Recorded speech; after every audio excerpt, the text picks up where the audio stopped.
Gilles Boulian, bonjour. Bonjour. Si je vous demandais de vous présenter. Bien, au CRIM, c'est moi qui est directeur de l'équipe Reconnaissance de la parole. Et en fait, il y a deux thèmes principaux dans notre équipe. Là, il y a la reconnaissance de la parole proprement dite et ce qu'on appelle la reconnaissance du locuteur, c'est-à-dire identifier la personne qui est en train de parler. Okay. Mais quand on dit la reconnaissance de la parole, qu'est-ce que c'est exactement? Bien, c'est un terme assez générique. Clair, c'est ça? Oui, ça recouvre toutes sortes de choses. Finalement, c'est l'analyse du signal sonore pour identifier le contenu, mais ça peut être aussi identifier la personne, identifier même le sujet, la langue, toutes sortes de choses. Mais en fait, on devrait peut-être appeler ça analyse du signal sonore, parce qu'on fait du traitement de signal aussi là-dedans. Et pour quelle raison une entreprise, une organisation voudrait faire ça?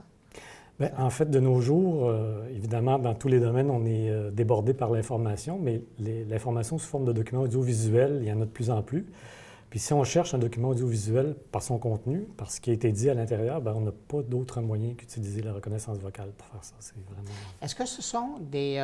ce qu'on trouve comme solution, est-ce que c'est essentiellement pour remplacer des choses qui étaient faites par l'humain précédemment, ou on ouvre même des portes où il n'y a pas un humain qui avait été... Bien, disons, non, pour l'instant, ça remplace plutôt ce qu'un humain fait. Par exemple, les applications typiques, là, c'est la dictée vocale, juste pour transcrire ce que quelqu'un est en train de dire.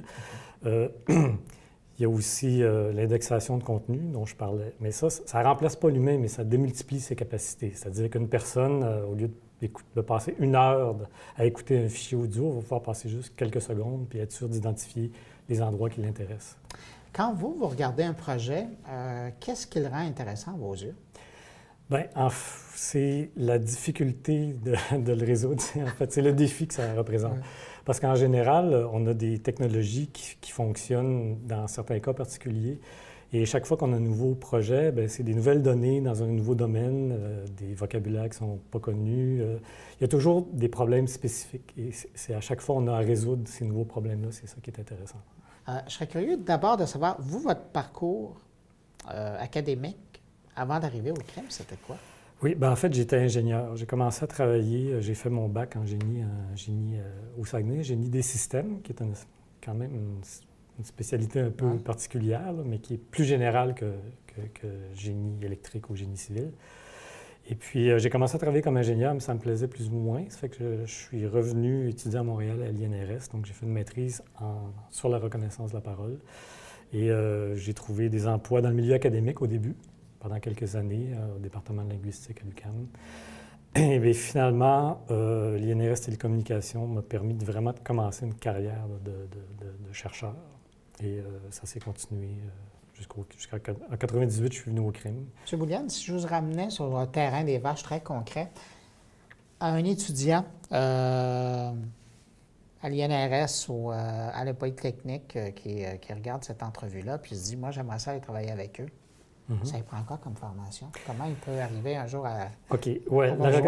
La reconnaissance de la parole, c'est particulier comme domaine parce que c'est très multidisciplinaire. Donc, il faut avoir des connaissances en linguistique, des connaissances en informatique, évidemment, en traitement de signal, en système, enfin, ça couvre assez large. Ça prend un profil d'astronaute, mais qui ne veut pas aller dans l'espace. En fait, le meilleur profil, c'est un profil de physicien. En fait, il y a plusieurs chercheurs connus qui ont une formation en physique. Mais c'est pas grave. Si quelqu'un est très poussé en informatique, bien, il peut compléter sa formation. En fait, nous, on accueille des étudiants ici, surtout au niveau maîtrise et doctorat, qui peuvent travailler sur des projets comme stagiaires ou qui peuvent même faire leur projet de maîtrise ou de doctorat en co-supervision avec des chercheurs d'ici. Pour terminer cette entrevue, je serais curieux de vous demander l'avantage du CRIM par rapport à d'autres organisations, à d'autres pôles de recherche. Ce serait quoi? À d'autres pôles de recherche dans d'autres parties du monde? Oui. Bien, en fait, c'est le modèle du CRIM qui est à l'intersection, disons, de l'entreprise et du milieu académique. Il y en a quelques exemples dans le monde, mais pas beaucoup. Il y a les instituts Fraunhofer, par exemple. Donc, c'est peut-être vraiment ça qui distingue le CRIM des autres laboratoires. Ceux avec qui on travaille, par exemple, sont soit académiques, soit entreprises privées. Et nous, on est vraiment... très peu sont dans le milieu. Oui, c'est ça. Ça fait que nous, on a affaire à des problèmes très pratico-pratiques et des fois avec des délais très courts et il faut, avec un besoin de produire des résultats qui fonctionnent. Et en même temps, on fait des recherches assez exploratoires comme dans le milieu académique. Donc, on est vraiment privilégié là, de pouvoir joindre les deux ici au CRIM. M. Bouliane, merci beaucoup. Merci à vous. Merci.